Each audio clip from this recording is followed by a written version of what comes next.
everyone, today I am here with Vicky, Alex and little baby Rosie, and we're going to be talking about depression and postnatal depression. Vicky and Alex are sisters, so it's quite interesting. They've both sort of struggled with mental health, so yeah, we're just going to be chatting today about kind of what's been going on, because we've all sort of suffered with it in our lives. So who wants to go first? You can. Go on then, I'm happy to go first. Okay, so you said you had postnatal depression. Yes. When did that start? Was it like soon after the birth, or? I think, yeah, because you get the baby blues, don't you? Yeah. A couple of days after, and that was like a proper roller coaster. I remember just like bursting into tears one day. But no, I just remember feeling quite overwhelmed after Lily. She'll be 5 in November. Yeah. And yeah, there was a lot of overwhelm and thinking, overthinking things. A lot of it was, it's like when you have a new baby, am I doing this right? Am I doing that right? And I just remember crying a lot. It was a gradual thing. It gradually got worse, I think, because it was left untreated. So she was born in November, and then by the February, I think that was it. That was like my point. You remember. Lost the plot, basically. Yeah, I lost the plot. Yeah, it's bad. It is, and even my husband, he's not very, in tune with these sorts of things, shall we say. And even he knew something was wrong. So that's when I went to the doctors, and she said I possibly had it before, but not enough. The pregnancy is what sort of really triggered it. And yeah, it kind of escalated from there, and I've been medicated ever since. Really? Yeah. Oh, wow. I've had another one since then. She'll be 2 in November. And did you get it again, or is it just been a constant sort of? I've just kept on the medication. Yeah. I know if I try and come off them, my moods come down. So just don't it's not worth it then. Yeah, just stay on. If that's what makes me sort of normal and level. Well, that's fine. I think a lot of people, they think taking tablets for mental health is like a bad thing, but if you were diabetic, you take tablets, and I just think it's one of those things. Yeah. And they do say that everybody gets the baby blues, don't they? And they say, I think they told me if it lasts longer than 2 weeks, that's when they get a little bit suspicious. Yeah. And then obviously it's kind of, you get to a point, don't you, where you just think, I physically can't do it anymore. And with the exhaustion, everything of having a baby as well, it's really bad, isn't it? It is, and I was just overthinking everything, like making sure that, am I doing everything right? Am I washing my hands enough? Silly things like that. You get really paranoid. It's totally paranoid. Is the house clean enough? It's like it would take me an age to get out in the morning because like everything had to be right, and it's this constant overthinking and thinking that you're not good enough. Yeah. And thinking that it's that mum guilt, isn't it? It's the worst. Yeah. And it's thinking, what am I doing? I haven't, like, you go for a job and you're qualified for it and you go through all the processes and you're trained. It's like, I have no qualifications for this. I don't know what I'm doing. Do you know, they just hand it. Remember walking out of the hospital and we're like, now what? They've left us. They just let us go with this baby. It's like, really? Is somebody going to stop us? That's what me and Joe said. We're like, I can't believe they just let us leave with this baby. And like, I remember the first night we were just like up all night, and I was just looking at Willow like, you do, don't you? What do I do now? Yeah, and for the first couple of weeks, it's like we didn't sleep at the same time. We tag teamed it the whole way. It's like one of us would watch the baby, and I think it was that was the startings of it. Not being able to relax. I never felt relaxed with her, and it's just you just don't feel good enough, and it's these constant doubts kicking in and knocking you down and thinking I can't do it. Was you worried having? So like obviously you had your first.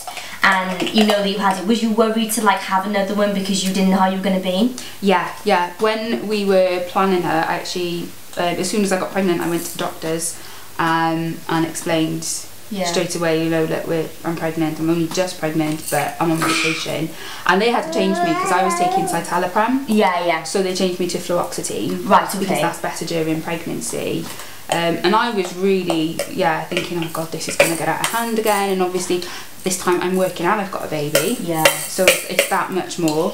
But actually, the care that I had, the midwife was really good the whole way along. She kept checking that, did I need any more support? Did I need to see any professionals? Was my medication okay? Yeah. So they made it a lot better. Oh, that's good. The second time round, I enjoyed it more because I think, I was medicated. I wasn't. I mean, it's easier because it's just seconds. You know a bit more what you're doing, but I wasn't worried as much. I could relax more. I wasn't feeling quite sort of anxious with it all. So it was easier. I was more worried that it was going to happen. Yeah. But when it did happen, it was fine.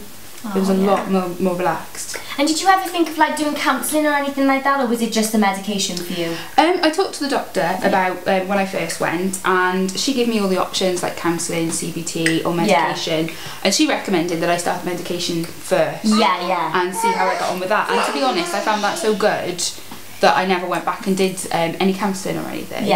I think it can work if you need it, but because the medication just worked straight away for me, well, that's really it. If one of them works, then because with me, I did the same as you. I had the medication first, and I just didn't feel like for me that was enough, so I went on to do the counselling. But I think everyone's different. Some people can, oops-a-daisy. So sorry. Some people can just, you know, cope with just the counselling and not need medication.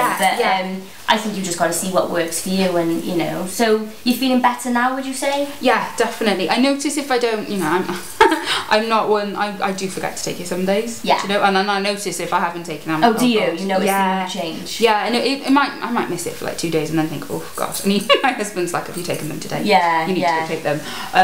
But generally, I'm better. You know, I get the normal highs and lows that people get. Yeah. Do you know? It's not the massive sort of peaks and troughs that you get. It's just normal everyday life, isn't it? Exactly. Do you know, I'm generally happy. I can look around and think it's like, oh, I haven't done something, that's fine. Do you know, just like normal people do. So it definitely helps, and I wouldn't consider coming off of it. Really? No. So what advice would you give to somebody going through postnatal depression then, do you think? I think don't think you're the only one, because it can be really hard. You think, oh, there's something wrong with me, I should be enjoying this, I should be happy, and I'm just sad all the time. And that's okay. It's not you. You know, it's the condition, and just ask for help. It's surprising how many people have it and don't say anything. And if you go to the doctors and you just talk it through with them, they're really good and they're really understanding. If you feel better going to a female doctor, they can, you know, do that. That's just got to do what you're comfortable with. Exactly. And don't push yourself too hard. Just take it sort of day by day as it comes. You know, especially when they're little. You haven't got to be anywhere, you haven't got to do anything, you haven't got to see anyone. Exactly, even if you just brush your teeth and you make a cup of tea and that's all you've done, it's you're winning. Like, you're winning. You know, it's hard with a newborn, it's really hard, there's so much to do. Don't put that pressure on yourself, you know, just forgive yourself a little bit and just go and talk to a doctor, and they can help you. They won't necessarily put you on medication, you know, they might suggest counselling, and you'll just find the right path for you and you'll feel so much better. So I would just go and talk to a doctor and realise that you're not alone. Yeah. Oh, thank you. Vic, yes. Your turn. So, yeah, just give us a bit of, because yours wasn't really postnatal, was it? No. So when did your depression start? Really, it started probably about 15, 16 years ago. Really? Yeah, possibly there was a bit of an upset between me and my sister years ago, the twin. And just life really, and it's just because I felt like it wasn't turning out like it should have. Things had gone awry, and then of course I had my eldest, because Dad didn't stick around for that either, so I put like a lot of pressure on myself for that, being a single mum, and you know, we're a Catholic family, although the Catholic kind of really died out a bit now. But I just felt like I was a national statistic basically, and I put so much pressure on myself, and then being a single mum as well, I wanted to hit all of the targets, but like about yesterday and stuff, and I just kept piling on the pressure all the time, and that's when it really kind of took hold. And it was my mum that said to me, look, because I was crying a bit and I was just sad and just quiet, and I didn't want to go anywhere, or I wouldn't go anywhere if I didn't have anybody with me and the baby. And she said, look, I think you need to go and speak to the doctor. I said, no, I'll be fine, because then I didn't want to be labelled as that, of course, because I'm thinking, well, because you can't cope, that's what people will say. So, and then on and off really then for several years, and I took myself off from them when my eldest was 3, but I slipped back in again then, because it was like I was working then, and then I was thinking, oh, now I'm working and I'm seeing her that much and this, that and the other. So again, pressures, you know, because you just, well, I'm not one to stereotype people, but I do myself. A lot, and you know, just want to be this, well, your ideal, I suppose, and it never works. It was certainly not worked out like that for me, really. But yeah, and then it kind of levelled off, and I maintained on the tablets for quite a few years, and then I decided I wanted to come off them again, and that was fine. She was probably about 10. And then she went through a lot of issues with school and stuff. She ended up being homeschooled because we found out she was on the spectrum and things like that. So again, and I never noticed it, but I used to work with a lot of kids that are on the spectrum, so then I felt like I'd let her down. So that kind of spiralled out then, and we ended up moving back in with my parents, and in between which I'd had a marriage that had failed as well, but because it was just, again, well, it was just a bad place, bad times, wrong relationship. then I felt bad for that because, you know, oh, well, now I'm divorced as well, I can't keep a husband and things like, not that anybody was saying that, because, you know, people get divorced. But you were thinking about yourself, yeah. Yeah, and there's always pressures that I put on myself. And then again, while I was pregnant, like I was 6 months before, the relationship was really fraught and stuff, and me and the dad aren't together again. But again, that had its pressures, a lot of pressures on us, and I ended up slipping back down into massive depression until I finally left him. How did like all of this affect your sleep, would you say? Oh, I just stopped sleeping basically. I would go completely? Yeah, pretty much. I would go for like 3-4 days with no sleep, because I go to bed, and even if I put myself to, I would put myself to bed at 6 o'clock. But I'd be awake and I'd get them down, and she would be awake anyway because of family life at the time.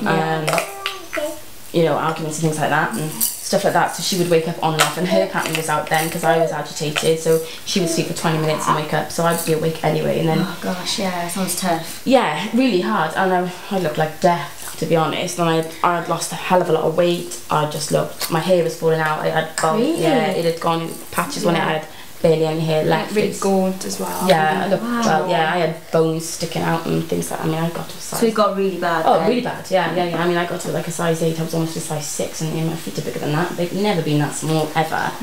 Never ever. But like I said, I used to, even when I was pregnant with her, I used to eat enough to feed her, and that was it. But after that, I used to eat enough so that people could see me eat something. Yeah. Probably usually a Graze box or something stupid like that, and a bit of it, not all of it. It'd go back in the cupboard, just so I could eat, and then that was it. But I wasn't hungry, and I used to think that every time I ate, I felt like I had this big lump in my stomach, so I couldn't eat anyway. Yeah, but apparently that's all signs of depression anyway. You get these sorts of things. So it was just like I wasn't hungry, and I couldn't get the food in if I was. Yeah. And I just kind of give up on it all basically, and then well, the only thing that used to keep me going generally are the kids, do you know? Yeah, you have to, when you have kids, that's the difference, isn't it? Is you kind of you have to carry on then, don't you? And it's like, did you ever get to the point where you felt like I can't cope anymore? Yeah, it got really dark, and you know, not a proud moment, but I did try and end it all, and I'd left letters and things which I didn't actually tell anybody about until I was moving home, and my sister found it and showed my mum, and that's when they knew, and they had thought basically that I had just written the letter and that was that, but I hadn't. I'd actually taken tablets and things like that and tried to do it, and all they did is made me really itchy and feel really sick, and I couldn't sleep anyway then, so and I took a fair few, but thankfully they didn't work, and I probably would have continued taking them if she hadn't woken up. So. And when was that, if you don't mind me asking? Oh, what are we now? July, so I left him in March. That was, I think that was about November. And then was that, at that point it was quite bad? It was just, I couldn't stand it. I mean, I'd had, like I said, the relationship I was in was really bad anyway and things, and I just couldn't take it anymore. I couldn't take the arguing and everything else, and I was feeling depressed by that, and the fact that again I could see it was another relationship that wasn't working out, and I was blaming myself for everything, and everything was my fault, and here we go again, and I should never have had this baby, and stuff like that, because I shouldn't have brought her into the world and in amongst all of this sort of stuff. But I'm glad I did. Look at her now. Absolutely, yeah. She's a ray of sunshine, isn't she? Aww. And twice as cheeky. But yeah, so you know, there is a turnaround point. Obviously, like I said, I think it's always going to be part of who I am. Yeah. So you've always got to watch, and to be fair, my mother watches me all the time, so do my sister and my sister. Like, Becky, be quiet. So I'm like, no, but then you know, you do have your quiet days as well. So it's noticing the difference, because I don't always see it myself. I'm like, no, I'm just quiet, but then obviously it's things in your subconscious that are ticking over and things like that. So it is, you know, hard times, but it's just recognising when you can deal with it. And talk to people. I was going to say, what advice would you give then to someone? It's talk to people. That's the biggest thing, is because I don't, and I bottle everything up, and I'm like, everything's okay, it's okay, it's okay. Just, but it's like, you know, rose-tinted spectacles on and crack on. But life's not okay, and it's okay that it's not okay. That's the bit I've got to deal with, because you know, I think my life, oh my god, what a disaster. Oops.